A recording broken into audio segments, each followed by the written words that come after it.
Olá, muito boa noite a você. Eu sou Adalberto Piotto e seja bem-vindo ao cenário econômico especial desta quinta-feira, diretamente dos estúdios da B3, no centro da cidade de São Paulo. E hoje para falar sobre gestão. Na verdade, uma conversa bem maior com Sandro Magaldi, professor e autor do livro Gestão do Amanhã.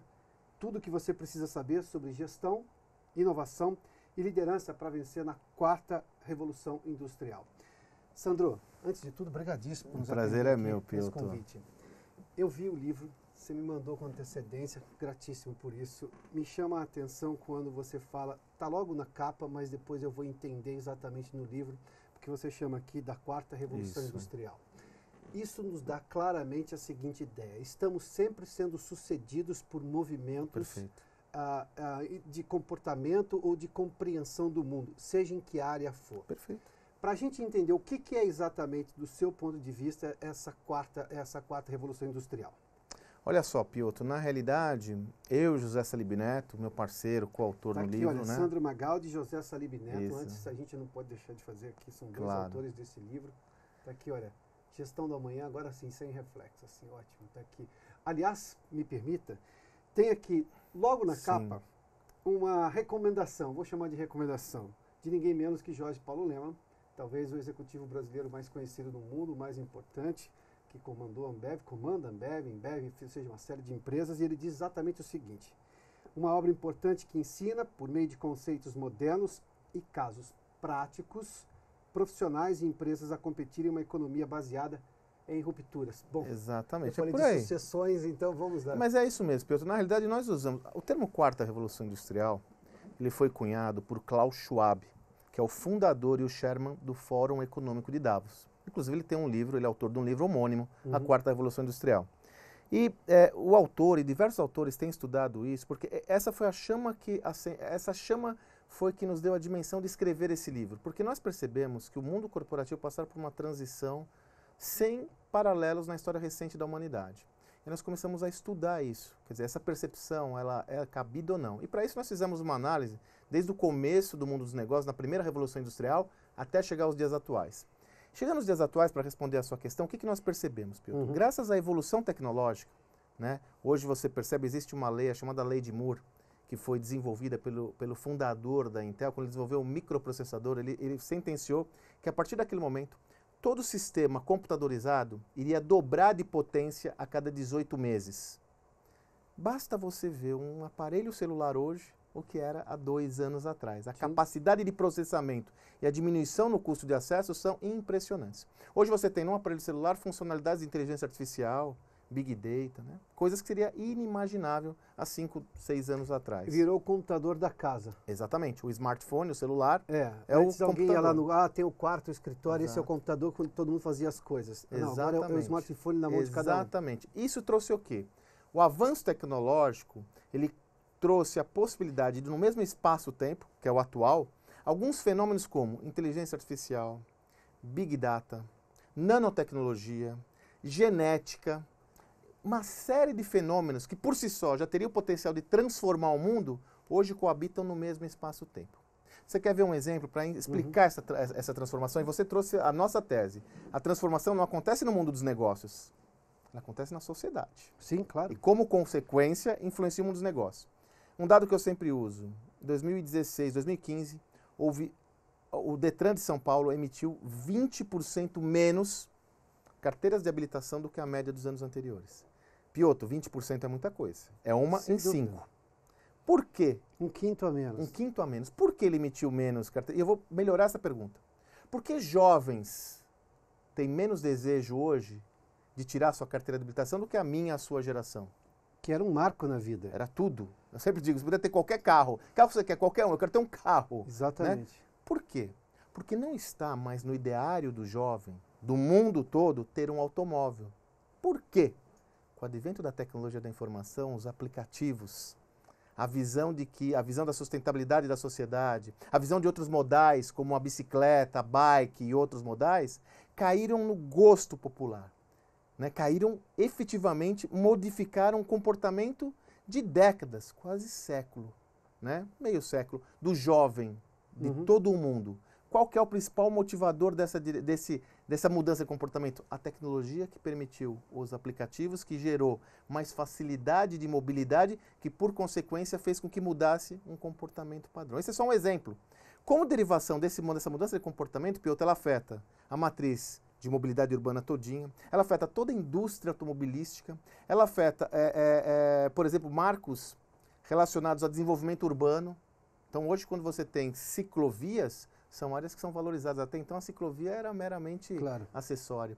Então, a tecnologia mobiliza e modifica comportamentos estabelecidos há décadas de todos os indivíduos da população e, como consequência, tem efeito no mundo corporativo. Por isso que a tal da quarta revolução industrial, a mais influente, abrangente e impactante de todas as outras, é o momento que nós vemos hoje. Não tem nada a ver com indústria. Então, exatamente. Né? Nada a ver com indústria. Quando você fala de abrangente e mais impactante, porque se eu olhar para a primeira revolução industrial, ela de alguma forma ela é uma decisão que vem de cima para baixo. Não há dúvida. É um conceito de fabricação de coisas e de como você lida com qualquer tipo de processo fabril.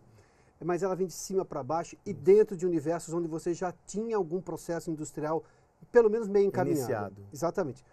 Essa quarta revolução industrial aqui, primeiro todo mundo é impactado quase que ao mesmo tempo, Sim. porque estamos todos conectados.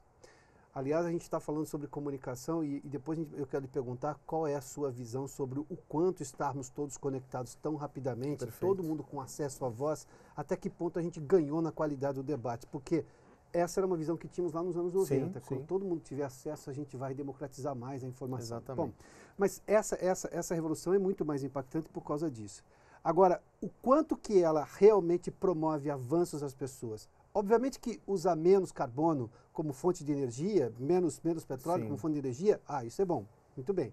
Mas até que ponto a gente consegue realmente ter avanços sociais de convivência melhor, nós que somos brasileiros e temos a Bélgica e o pior dos mundos aqui? É muito boa a sua questão. Essa questão é incrível, né?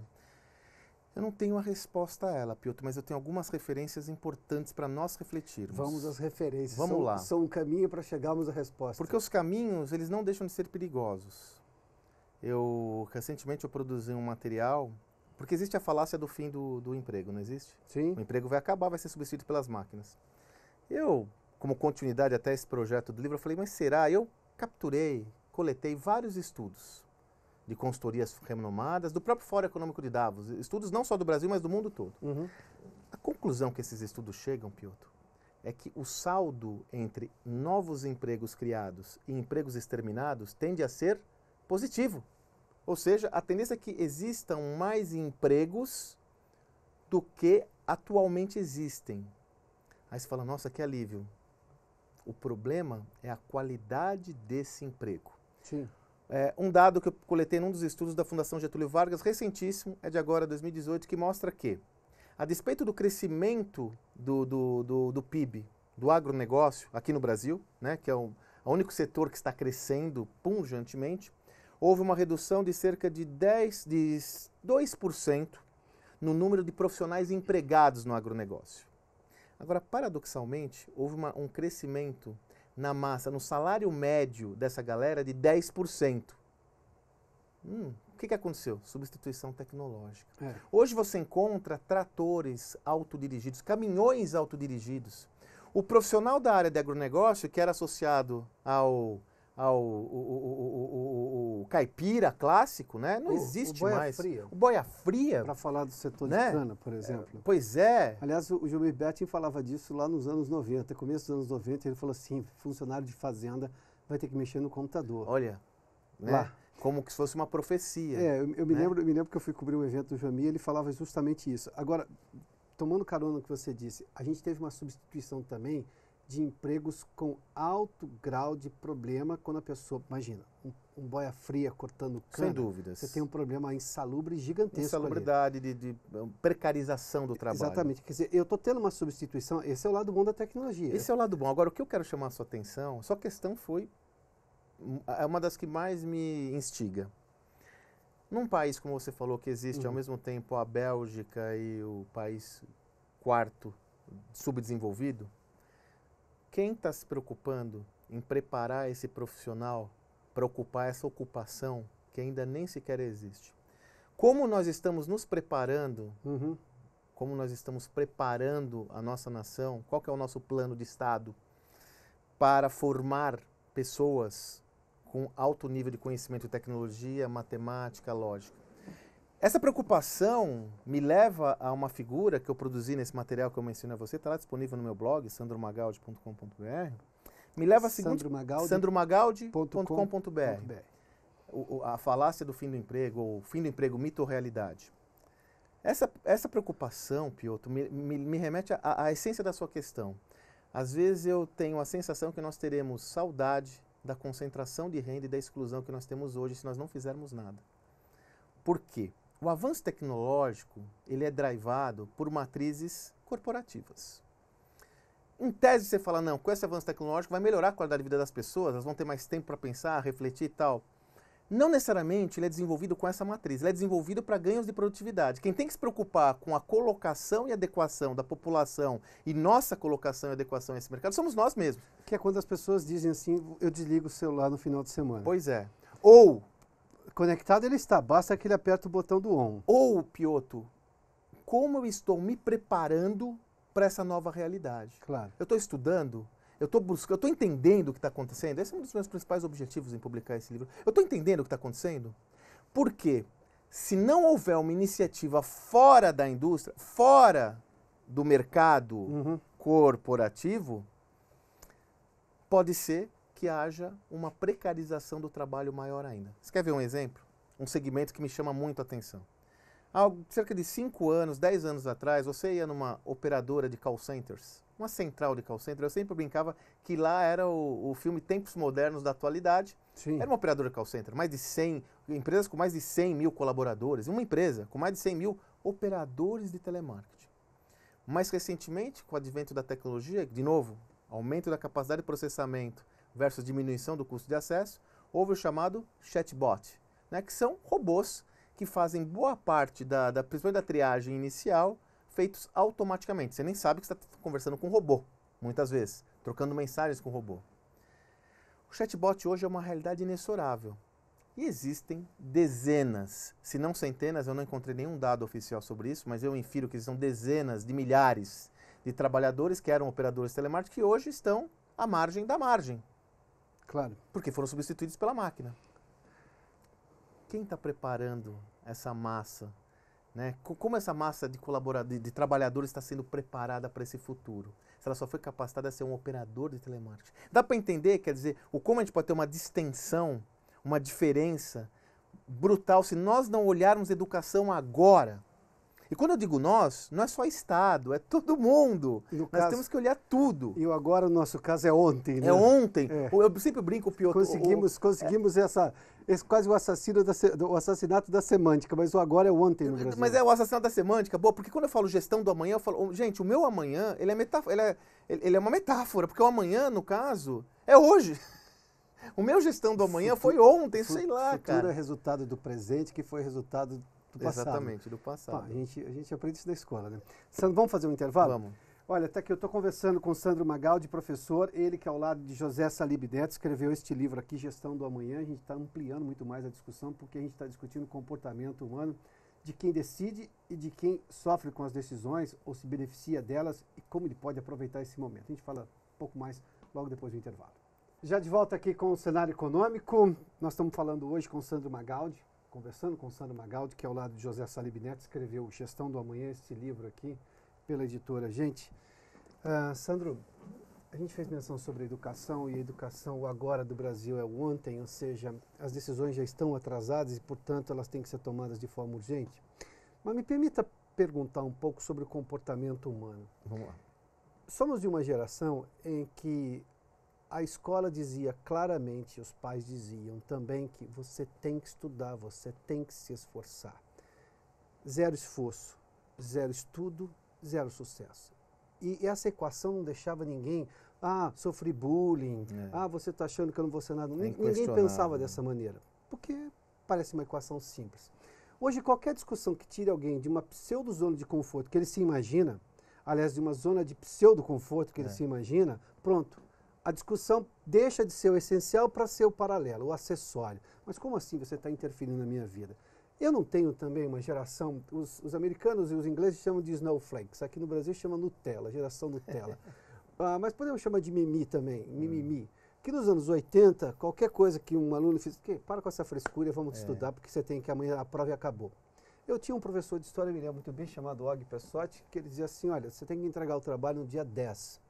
Posso entregar no dia 11? Sim, mas vale de 0 a 9. E no dia 12? Vale de 0 a 8. E no dia 13? Ia cair num ponto por dia. Quando você quiser.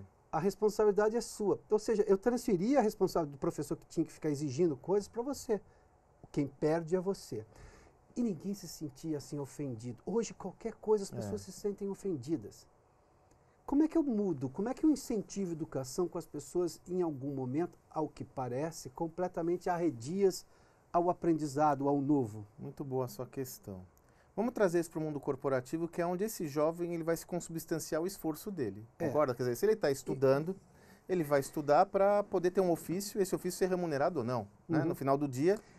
E lá a regra pega, porque a escola pode até passar a mão na cabeça, mas a empresa não passa. É aí que eu ia chegar. Hoje você tem, por exemplo, a ascensão do empreendedorismo como um vetor importante de transformação social, coisa que, de novo, na nossa geração, fazer uma faculdade de primeira linha, de 10 ia ter meio que desejaria empreender, porque os 10 queriam entrar numa multinacional. Sim. Hoje não. Hoje já, os estudos indicam de 4 a 5 jovens de 10 já querem empreender. Essa perspectiva do empreendedorismo vem muito dessa lógica de eu querer protagonizar a minha vida, que é ótimo. Eu quero ser um protagonista do meu esforço. Claro. Se eu for lá um trainee, até eu chegar a ser presidente vai demorar. Porém, quando ele empreende e começa a ver a vida como ela é, vai haver um choque de realidade para aqueles que não se prepararam para as adversidades do mundo. 75% das startups hoje, esse é um dado da Gamma Academy, 75% das startups fundadas hoje, em 5 anos, elas não sobrevivem. Cerca de 26% não chegam ao 2º ano de vida. Né? Então, a vida como ela é vai dar sinais inequívocos sobre a relação de esforço versus resultado. Né? Não existe almoço de graça, como diz o americano. There is no free lunch. Não. Então, se por um Alguém lado... pagou, você vai pagar depois. Ter que pagar. É simples assim. De algum jeito. Se Se por um lado existe, concordo com você que existe nós fomos de um extremo controle lá na década de 70, a uma abertura excessiva, quer dizer, nós não tivemos as matizes. Você pode perceber que hoje isso tem muito influência das redes sociais, do livre falar, do livre se expressar, que é ótimo, mas nós não temos mais matizes, né? Ou você é branco ou você é preto. Ou você é nós, é o fla-flu eterno.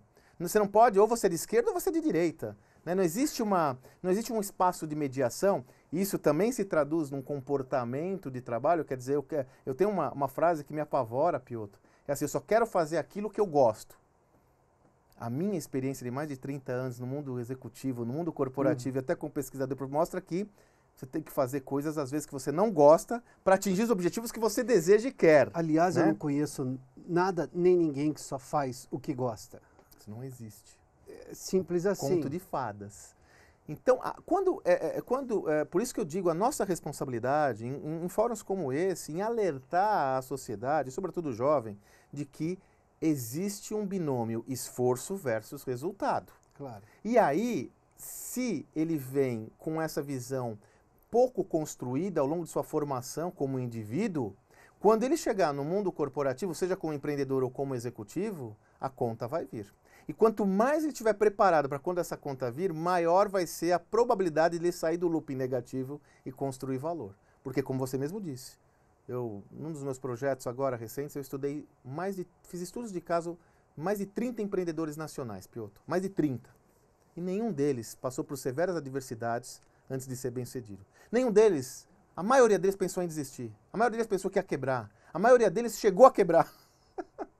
Essa é a vida como ela é. Não é a capa da revista, não é onde parece todo mundo feliz, né? Aquelas propagandas da nossa época de margarina, né? A família feliz. Né? Aliás, era impressionante, né? O cara sempre estava de gravata, né? Não, tudo bonitinho. Eu que morava numa cidade pequena e tinha muita metalúrgica, porque obviamente atendia ao campo das usinas. Eu falei, mas o sujeito que trabalha ali na oficina, então isso não come Ele acorda bonitinho, né? Isso não existe. Então eu creio que no final do dia a sociedade, a evolução das coisas, Piotr, ela não tem como não entregar de novo essa realidade do esforço versus resultado. Sandro, quem é o empreendedor brasileiro hoje? o Sebrae mostra isso com vários números, que o brasileiro não tem problema em empreender. Nenhum. Talvez falte mais informação qualificada, talvez falte crédito mais em conta. Se olhar para um americano, o crédito que ele tem para empreender é o que nós temos aqui. Ou seja, o brasileiro, além de tudo, é um louco, porque um americano talvez não fizesse nas condições que nós temos aqui no Brasil, mas o brasileiro faz. Aí nós temos uma quebradeira gigantesca de vários tipos de empresas. A gente talvez não tivesse o perfil para empreender, mas faz por necessidade, por alguma coisa. Quem é hoje esse empreendedor brasileiro, depois de todas essas quebradeiras e bons experimentos pelos quais nós passamos nos últimos anos? Sua questão é fantástica também, Piotr. É evidente que nós continuamos tendo, sobretudo devido ao período recente de crise, nós temos novamente, recuperamos o contingente de empreendedores por sobrevivência. Coisa que estava mudando, né? Mas essa crise recente faz com que as pessoas achem modelos de negócio para gerar uma grana. Isso, aliado a novas modalidades de emprego, como motoristas de aplicativos, prestadores de serviço independente, realmente recrudescem empreendedores que eu chamo de eu-empreendedor, né? Agora, o que eu quero chamar a sua atenção, Piotr, é uma outra casta de empreendedores que ganha força cada vez mais no Brasil, que são os empreendedores do mundo digital. Meu caro, está acontecendo um movimento silencioso no Brasil, que está passando embaixo do nosso radar. Pouca gente está percebendo que é o empreendedorismo digital, o mundo das chamadas startups. Você tem empresas que tem aí, não são poucas, que estão aí com mais de 800 colaboradores, 1.000 colaboradores, que 4 anos atrás sequer existiam. Você tem organizações mudando setores inteiros da economia, saúde, educação, segurança, que não existiam há 5 anos, que foram provenientes de esforços de brasileiros com dinheiro do bolso, o chamado bootstrap, né? O dinheiro, o investimento feito com os próprios recursos. Eu chamo do from the left e from the right, né? Exatamente. No direito e o esquerdo. Isso é bom. Cara, meu amigo, esse mundo está cada vez mais pungente. É lógico que você matou a charada. Não dá para a gente comparar-nos com o berço do empreendedorismo mundial, o Vale do Silício, onde o recurso lá é 1% ao ano, né, de juros. Não dá. Mas esse ecossistema começa a se formar. A minha esperança, e eu sou otimista com essa visão, meu amigo, é que esse empreendedorismo ele tem o potencial de transformar o nosso Brasil. Mudando diversos modais, mudando diversos setores estruturados da nossa economia, com novas ideias, com uma impetuosidade diferente, com uma visão ética diferente até, porque não dizer, a gente não pode deixar de citar isso, claro. E que tem um potencial explosivo, que se nós conseguirmos prover o espaço para que ele floresça adequadamente, e se o governo não precisa ajudar, Piotr, eu sempre digo, não ajuda não, mas não atrapalha. Porque atrapalha demais os modelos tributários, modelos fiscais. Como você disse, ser empreendedor no Brasil é uma arte. É necessário ter uma coragem brutal, os problemas logísticos que nós temos, os problemas estruturais, enfim. Mas se o governo só não atrapalhar, deixar a coisa funcionar, eu sou muito otimista, Piotr. Eu creio que nós temos aí um vírus do bem que pode contaminar todo o nosso ecossistema empreendedor. Aliás, sobre essas questões tributárias e de regulação e tudo mais, não precisa nem de inovação, basta simplificação. Facinho, né? Facinho, né? É bem mais fácil. Faz o arroz com feijão bem feito. Porque você veja, né, um dia desses eu estava discutindo sobre o problema de contenciosos fiscais existentes em empresas brasileiras. Quase nenhuma empresa não tem contencioso fiscal, porque a própria relação fiscal, tributária e fiscal, não faz saber se você está certo ou errado. Não. Você sabe. Nem o seu contador sabe. Ninguém sabe. Porque é um emaranhado de coisas. Estados, origem, destino. Então, como você disse, se simplificasse, eu tive recentemente uma mudança do Simples que o contador meu me falou assim, olha, eu vou ser sincero, não sei exatamente qual é o que a Receita está pensando, o que a Receita está pensando. Eu estou reunido com outros 20, são alguns que estudaram comigo, outros que eu conheço da associação, bom, enfim, para a gente tentar achar um meio termo, uma compreensão média e levar essa compreensão à Receita para saber, é isso mesmo? Porque a Receita também não tinha nenhum esforço gigantesco em tentar se explicar. Piotr, exatamente. Essa você imagina. Isso é atrapalhar. Isso é atrapalhar. Eu tenho uma insegurança, uma instabilidade jurídica no meu negócio que pode sentenciar o meu negócio ao fracasso, mesmo indo bem. Isso é paradoxal. Então, eu creio que esse movimento é mais forte. Você pode ver, diversos movimentos são mais fortes que a própria questão do controle social, o controle do governo. Esse é um movimento mais forte do que tudo. E ele pode ser o nosso salvo-conduto para o nosso futuro. Olha, eu conversei aqui com o Sandro Magaldi. Sandro, brigadíssimo, viu? Bom, deixa eu mostrar uma vez mais o livro. Está aqui, olha.